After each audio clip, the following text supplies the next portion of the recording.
Olá pessoal, tudo bem com vocês? Estou de volta e no vídeo de hoje eu vou falar de um assunto que eu já havia trazido aqui, mas eu venho recebendo muitas perguntas, então decidi reforçar e compartilhar aqui com vocês, que é sobre a importância de um contrato de convivência de união estável.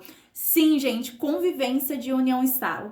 É um caso também que chegou até mim. Eu achei muito importante vir e compartilhar com vocês que muitas pessoas passam por essa situação.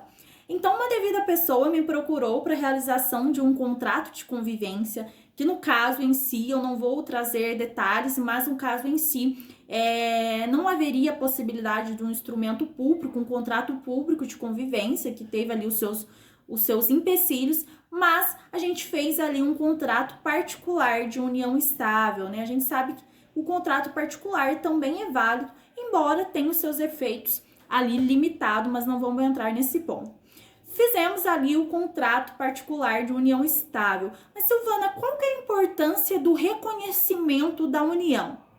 Primeiro, quando você regulariza a situação, porque as partes estão convivendo em união estável de uma forma informal, então perante a lei não tem nenhum reconhecimento. Quando você regulariza a situação através de um instrumento público, você tem ali resguardado alguns direitos e você também pode definir algumas cláusulas. As cláusulas, por exemplo, de convivência ou o regime de bens.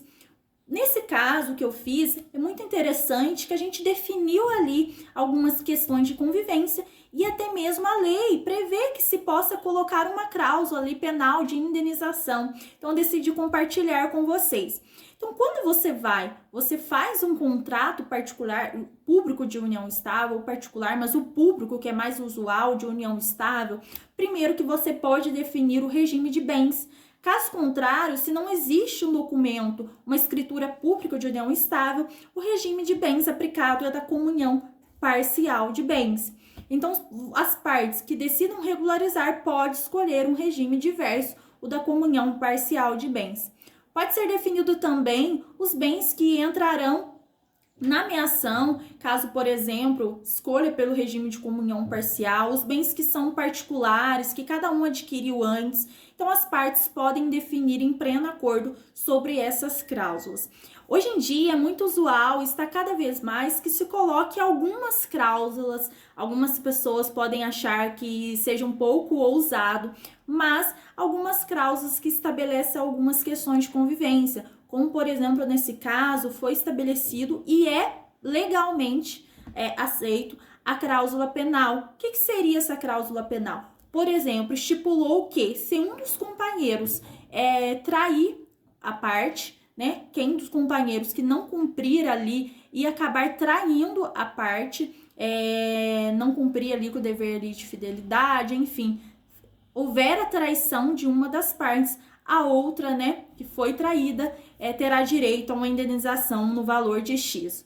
No caso em concreto, foi no valor de R$20 mil, porque precisa levar em consideração os bens. Então, não adianta colocar uma cláusula de 1 milhão se as partes não têm bens que proporcionais a esse valor. Então, precisa levar em consideração os bens para poder fazer essa conta da cláusula. Então, foi aceito por ambas as partes esse valor de indenização de R$20 mil, caso se uma das partes não cumprir ali com o dever de fidelidade e acabar houvendo a traição.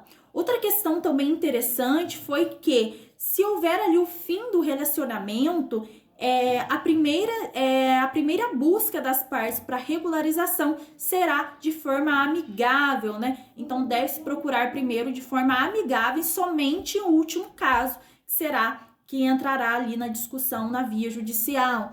Outra questão também de convivência é dos direitos ali de, por exemplo, se uma das partes perde ali o trabalho, ela fica sem trabalho por um tempo. A questão também que é irrenunciável, que eu vejo muitas coisas erradas que colocam, por exemplo, que renuncia ao direito de alimentos e é irrenunciável, então não pode ser renunciado.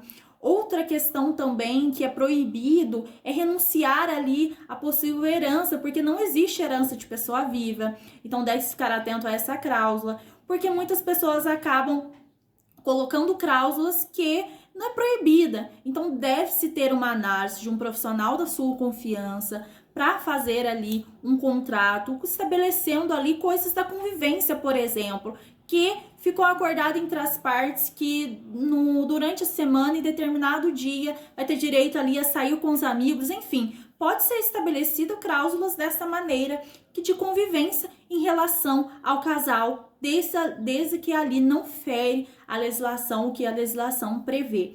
E é muito importante não só para estabelecer as questões de convivência, como, por exemplo, se houver ali chegar ao fim a união reconhecida facilita em muito, principalmente a questão da partilha dos bens. Porque se não houver um acordo no fim da união e os companheiros não têm o reconhecimento da união, é necessário que se busque a justiça para reconhecer a união e aí sim só ser feito a partilha dos bens e a dissolução da união estável. Então se torna muito mais demorado o processo. Então, se você tem ali um instrumento público, já facilita, já é meio caminho andado, facilita muito e pode ser regularizado diversas questões. Então, fique atento à importância do contrato de convivência ou de união estável.